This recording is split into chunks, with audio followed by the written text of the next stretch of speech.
കൃഷ്ണകുമാറിന്റെ മകൾ ദിയ കൃഷ്ണയുടെ ഓ by O C എന്ന് പറയുന്ന ഇൻസ്റ്റാഗ്രാം പേജിൽ നടന്നിട്ടുള്ള വളരെ വലിയ ഒരു സ്കാമിനെ പറ്റി ഇന്നലെ മുതൽ നാം എല്ലാവരും കേട്ടുകൊണ്ടിരിക്കുകയാണ് അല്ലെ. ഈ ഒരു കേസിൽ പ്രതിയാക്കപ്പെട്ടിരിക്കുന്ന ആ ഒരു 3 പെൺകുട്ടികൾ പറയാതിരിക്കാൻ വയ്യ, പഠിച്ച കള്ളികൾ തന്നെയാണ്. പെൺ സമൂഹത്തിന് തന്നെ മാനക്കേടാണ് ഇവര്. ഇത്ര ചെറുപ്രായത്തിൽ തന്നെ ഇത്ര വലിയൊരു തട്ടിപ്പ് ചെയ്ത് ഇവര് ഈ സമൂഹത്തിന് തന്നെ, സ്ത്രീ സമൂഹത്തിന് തന്നെ വളരെ വലിയൊരു നാണക്കേട് ഉണ്ടാക്കിയിരിക്കുകയാണ്. അവരുടെ ഇരിപ്പും ഭാവവും സംസാരവും ഒക്കെ കണ്ടാൽ തന്നെ അറിയാം ഇവർ പഠിച്ച കള്ളികളാണ് എന്നുള്ളത്.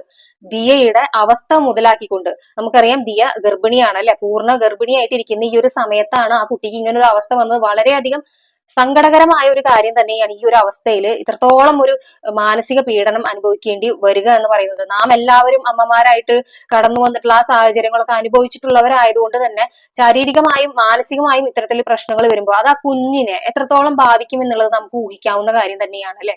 എങ്കിലും ഈ പെൺകുട്ടികളെ കുറിച്ച് 4 വാക്ക് പറയാതിരിക്കാൻ